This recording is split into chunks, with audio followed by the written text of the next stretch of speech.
G'day guys, and welcome to episode 14 of my FIFA 12 Manager Mode commentary. As you can see, we're still in the 4th spot with 56 points, 6 points away from Liverpool, so that is a really comfortable lead we've got going on there. And only 1 point off United and City, and as you can see, Blackburn, Bolton and Wigan really struggling down there at the bottom. But in this episode, I'm going to be doing a lot less highlights, basically only going to be showing you guys the goals. We're now in the month of March. As you remember if you haven't watched my Manager Modes recently, last episode we got quite a tragic loss in the final against Tottenham, so we'll be wanting to beat them this time in the Barclays Premier League. There's only about 9 games left of the season, so we really want to start winning as many games as possible.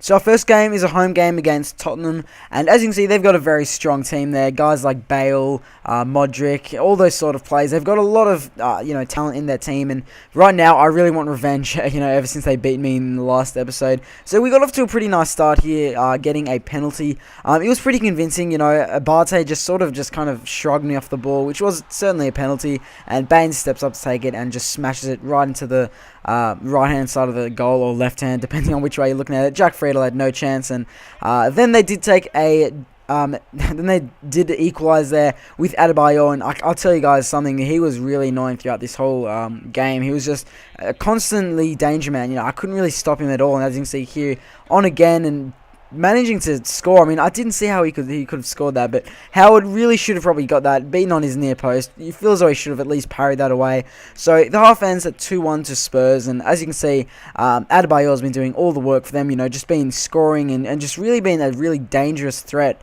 and I haven't been able to hold him off very well. But in the 58th minute, Jelavic doing what he does best, finessing into the top corner with a fantastic shot there, as you can see. Once again, Friedel had no chance at all. I know I always say that, but it's definitely true then that he had no chance whatsoever. Then a few more little sort of mistakes from me in the defence, and they managed to break through yet again with Adebayor. This time Huddlestone, their substitute came on, and a pretty nice finish there, I got to say, but I mean, really was expected to score, and that was just a bit of poor defence from me. And the wrath wasn't over yet. Defoe deciding to get on the score sheet as well here to make it 4-2. And at this point, I really had no chance at all. I was just basically going all out attack to see if I could get anything from this game as possible. And in the 90th minute, I do manage to pull something back here with a fantastic shot there from Jelavic. Just sort of deceives Jack Friedel there. He just didn't really... I feel as though he probably could have saved it, but it was a very deceiving shot in the way that the bounce was very hard to control. And then they do score again with Sancho in the 90th minute. So there was 2 goals in the 90th minute, just to wrap things up, to make it 5-3. Pretty freaking high scoring game, if I may say so myself. And yeah, it was a good game. I was just a bit disappointed not to at least get a draw from that. So as it stands, Spurs have really been playing better than us in the last few games we've been playing them in.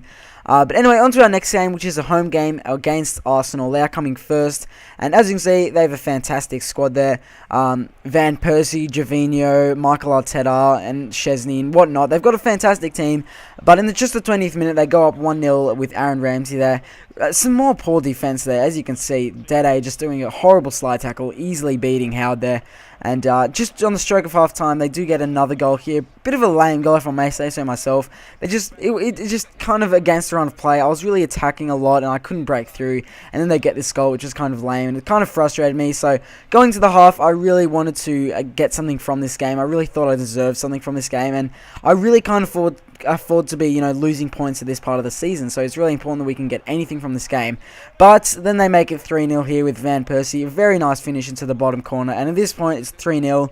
I've barely got a chance in this game, so I figure I'm just going to go all out attack. I was kind of starting to give up when Gamera gets his name on the score sheet there with a very nice header from quite a distance there. It was nearly from the penalty spot. It was quite a far way out, and a very nice header there, and Szczesny had no chance at all.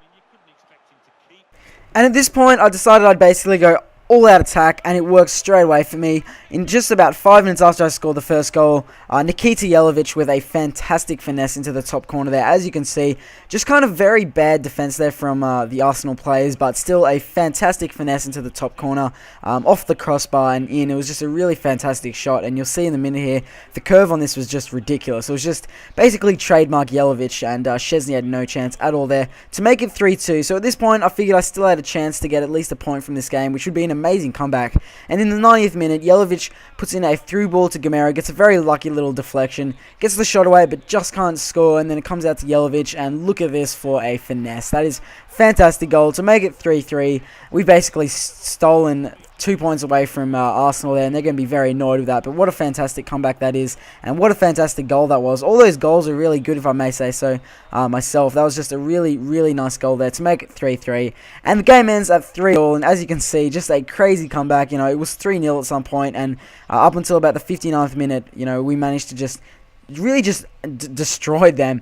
Anyway, our next game is a away game against Swansea. This should be a pretty easy 3 points. As you can see, they don't really have any amazing players. They've got Dyer, Graham's quite good, Vaughan's quite good. You know, they've got a fair few okay players, but we've certainly got the upper hand here. And as you can see, straight from the kickoff here, we go on the attack, and what a great goal from Jelavic. He's basically been in amazing form this whole series, and he's just been, you know, such a prolific striker for us, and it's just fantastic. You know, in real life it wasn't this good, but he's still a very good addition to Everton in real life, and just fantastic to get that 1-0 lead in the early on. But then Graham does equalise here with quite a nice shot. Once again, really poor defence. You know, he's just sliding all over the place, very messy, and Howard had no chance at all there.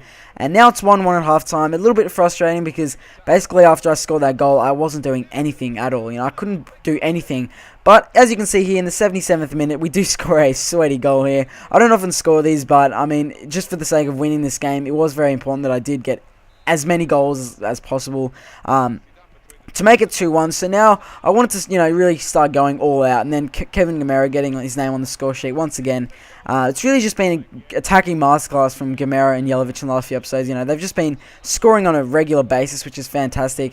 And in the 90th minute, I suppose you could call it a consolation goal nearly, but nonetheless, it was a very well taken goal there from Graham to make it 3-2, and at this point, I decided just to hold out until the game ends, and as you can see, it ends as 3-2, a much needed 3 points there to basically put us in the 4th position once again. So now we are in Champions Cup qualification zone, which is great.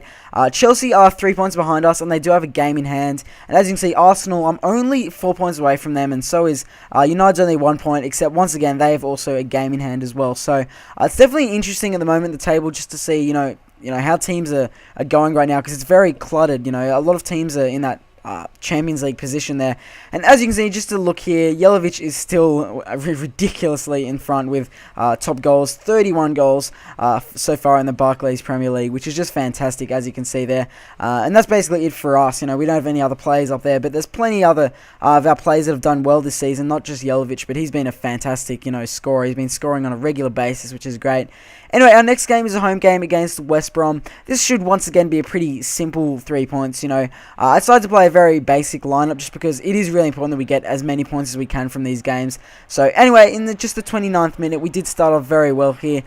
We were basically pushing on so much from the start, I remember, in this game, and it was only a matter of time before we scored. And then Jelavic there, he's just in such a good run of form, so at the moment he's really just scoring on a regular basis, and once again he scores yet another goal. I mean, it's just becoming ridiculous. I'm getting so sick of saying the word Jelavic because it's every second event is just Jelavic's goal, but it's fantastic nonetheless. And then the game does sort of take a bit of a change here in the 82nd minute with Brunt making it 2-1, and at this point, you know, they could have really come back because my defense was shocking in these last few minutes, but we do manage to hold on up until the end of the game, which is lucky because they were really pushing on after half time. So nonetheless, it was still very important that we got those 3 points. Just to look here, Nikita Jelavic has actually gone up 2 ranks. He only starts at 76, which is surprising, but he's now 78. As you can see on the right, a lot of his stats have improved significantly, which is great.